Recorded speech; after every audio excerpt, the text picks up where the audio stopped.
welcome back to Art with Mr. Mariani. I'm Mr. Mariani.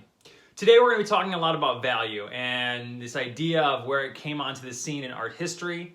We're going to talk about the artist Caravaggio. Then we're going to move into more of a modern day artist named Weston. We're going to talk about the different ways to shade, and we're going to practice some of those. And we're going to play with an image and adjust its contrast. Let's get started. So with value, we can be saying tints, tones, and shades. And in painting, what that means is tints adding whites, adding grays and blacks for the shades and tones. But in today's lesson, we're going to focus on the more simplistic approach of just adding value using a pencil. So we're going to talk about shading, and we're going to talk about some different techniques with shading. We're going to create a gradient or a scale. And there's a couple different methods you can use to shade. I'm going to reference those really fast, and then I'm going to practice those as you practice along with me. So the different methods of shading are cross-hatching, blending, hatching, rendering, or stippling. And we're going to practice those on a simplistic object. So let's go ahead and let's get started. So a couple of things before we get started. The first artist we're going to look at is Caravaggio. Now, Caravaggio is a really interesting artist to learn about for a couple different reasons. Number one, for our reasons today, is his focus on value. So what is that word value? Value simply is the amount of light that's portrayed on a certain surface. So when something is dark, there's less light bouncing off that surface. When it's brighter or lighter, there's more light bouncing off that surface. And as you're creating something realistic, an artist is able to see the different amounts of light that a surface has and then render those surfaces. So Caravaggio is a master at this particular style. He's able to have extremely dark areas and extremely light areas. He's very famous for this, and he's ahead of his time. Caravaggio himself is an interesting character, as in he is a very dramatic person. He was born during a time where there was plague, so his name wasn't Caravaggio when he was born. Instead, it was Michelangelo. But once he moved to a province called Caravaggio, and that's how he switched his name to Caravaggio.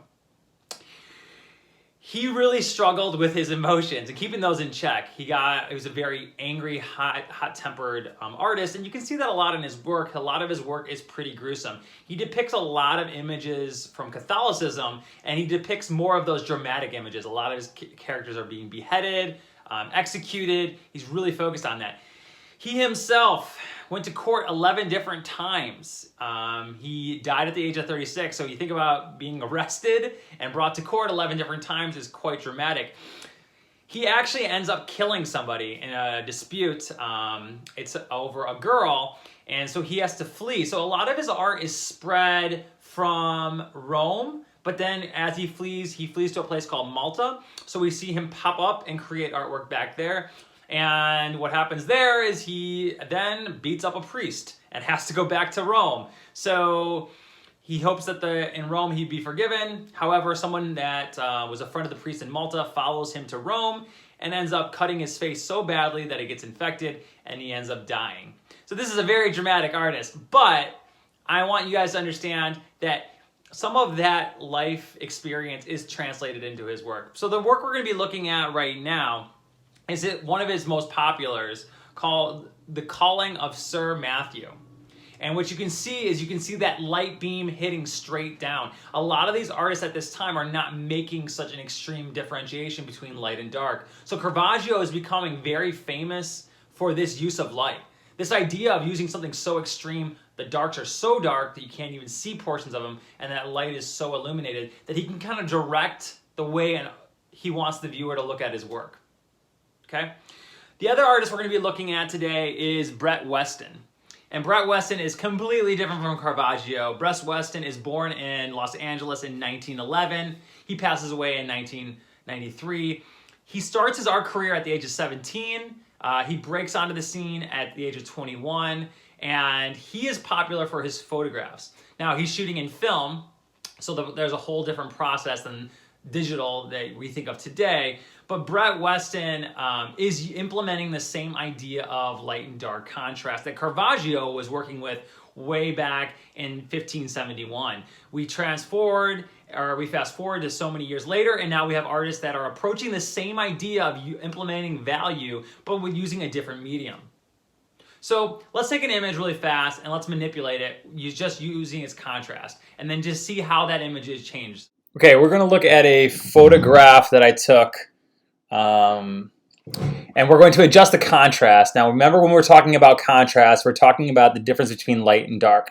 So if you have a program, if it's a digital photograph and you have a photo that you can import into Photoshop, if you have a Photoshop, this is an easy way to play with contrast. So I'm going to adjust just the contrast. Let's go ahead and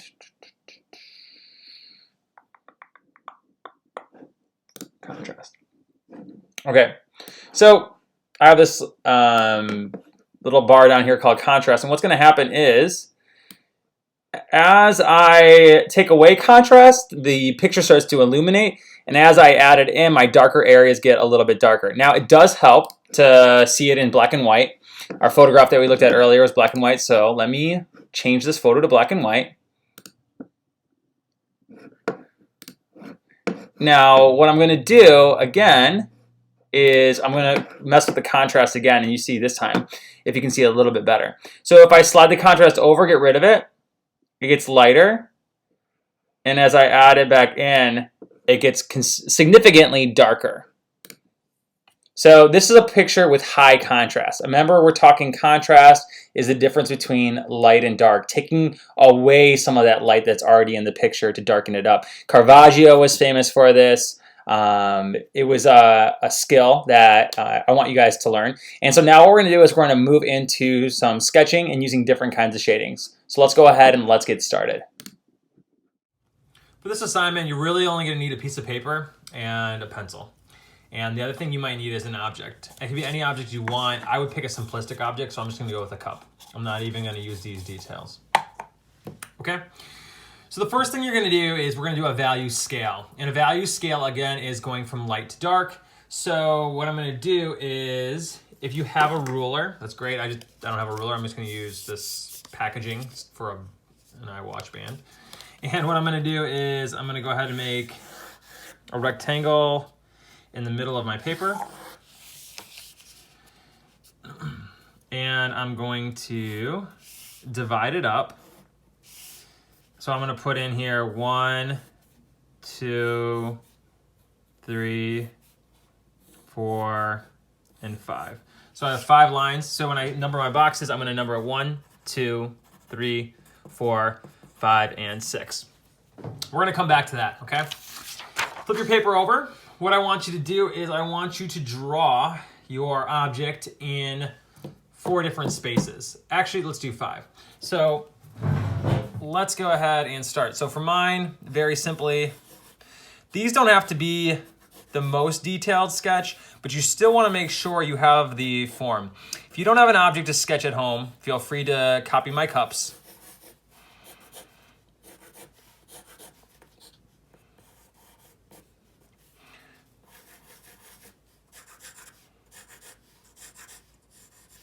And last one. Okay, by this first cup up here. Now, one of the most important things that we talked about with Caravaggio is his understanding of light in using in his painting. Now, if you can tell, it's maybe hard to see, but my shadow of my cup is going this direction, which means my light source is on this side of my paper. It's important to know where your light source is. When I put my hand down, I can even see the cast shadow come off my hand, which means the light is bouncing off my hand, and the areas the light can't illuminate quite as much, those are the areas that we're seeing the absence of light. And that's where Caravaggio gets those really dark areas, and he uses that direct sunbeam right into his content. So for me, what I'm going to do is I'm going to start off, and I know the cast shadows are all going to be on this side of the cups. So the first thing I'm going to do is hatching. Hatching is a really easy way to shade. And with hatching, all you're doing is you're making lines that go the same direction. Oops, let me move it up here so you guys can see.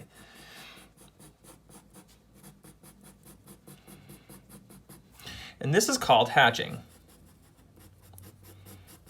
It's a pretty simplistic way to shade. Now again, I'm focusing on areas where my cup is being hit with the light, but this is hatching. Then what I'm gonna do is cross hatching. So if we know what hatching is, cross hatching is gonna be more of the same. So I start off, it's up to you. I start off with my hatching. And cross hatching just has to go like, I crossed it like in X's. So I slide my paper over. That helps me. Again, you don't have to slide your paper back and forth. This is just a technique that I find helpful with cross hatching. I like to pull my lines. So when I pull my lines, if they're all in the same spot, even your cast shadow has to have cross hatching, okay? Then I'm going to go what's called blending, which is probably the most common kind of shading. Now blending is also my favorite kind of shading.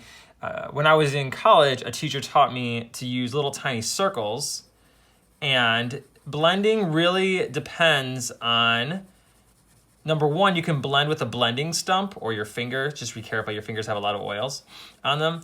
But if you don't have those tools, well, if you don't have the blending stump, everybody should have a finger, hopefully. What you can do is you can use the pressure of the pencil. What I mean by pressure is how hard I push the pencil onto the paper. So the areas that are darker, I'm gonna make those circles, keep those tight circles and make them a little bit darker. With these areas of the cup that the sun or light source, it doesn't have to always be the sun, does not hit, those areas are going to be darker by pushing harder, and the areas where the sun does start to illuminate or bounce off of, what I'm going to do is I'm going to make those circles, those tight little circles, but I'm barely going to touch the paper, really. I'm just going to float around on the paper like this, and again, let's go back and transition some of those tones.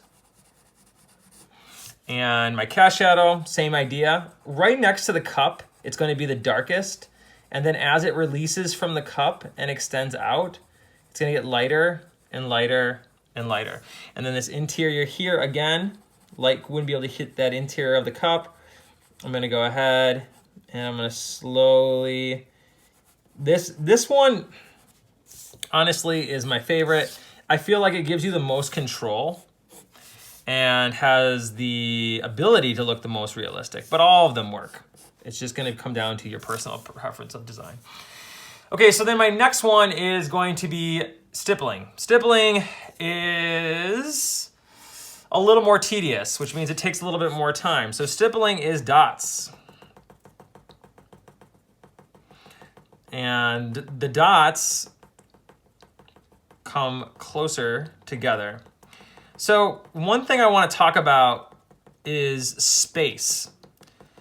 Space and value. Why is space important in value? Well, if I'm talking about space with stippling, it means my dots are closer together, which means there's less space, and that's the darker areas. The areas that it gets lighter, I'm gonna put more space between and spread out my dots. So you can see the areas that are lighter, I'm just bouncing around. Excuse me. These areas that are darker, I keep those dots closer together. And the same idea down here. Now, I would spend more time on this stippling. However, I don't want you to watch me stipple for the rest of the movie or the lesson. So I'm going to spread them out like that, okay? The last one is a scribble. Some artists do this. I just want to show you, just if you're looking for a quick kind of way to get some shading in. It's still a valid way of shading. It would definitely be a different technique. You'd have to kind of fit the aesthetic of your drawing, but it's something that I want you to understand that it's an option. It's not maybe the best option from a lot of our artwork, but it is a option. And so I wanted you to kind of see these different ways of shading, okay? So again, we have hatching, cross hatching, we have blending, stippling, and we're just gonna call this one scribbling. Flip my paper back over. What I want you to do is I want you to pick one of the methods and one of the techniques. And one of the techniques, I want you to go ahead and implement it onto here.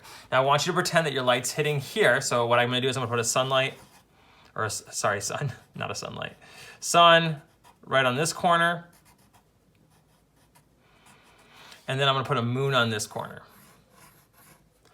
And what you should think about is you should think about the sun setting and the moon rising. And the reason why is as the sun's setting, we get darker and darker and darker. As the moon rises, we get darker and darker and darker. So I'm gonna go with hatching. So remember we talked about space. So I'm leaving space between these lines. And then my next hatching, I'm gonna get a little bit closer together. And then get a little bit closer together.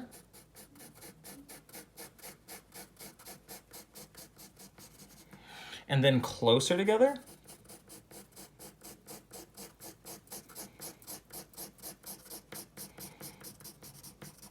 And closer together. And you can push a little bit harder too if you want. Now you'll notice my 4 and my 5 look pretty similar. I might want to go back and add a little bit more. Now my 6, I'm going to try to remove most of the space between my lines.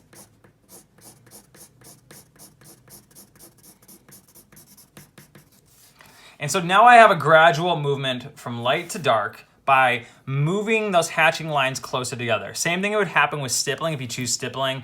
Blending is a little bit nicer because then you can take your thumb and kind of blend all the way back across. I like the way that looks. But this is your assignment. So we started with our 5 objects. We shaded 5 different ways. Then we finished with a value scale. This is really important for our next assignment. So complete this first, and then when I see you guys next time, we're gonna be starting a whole work of art that is focused on value. See you guys next time.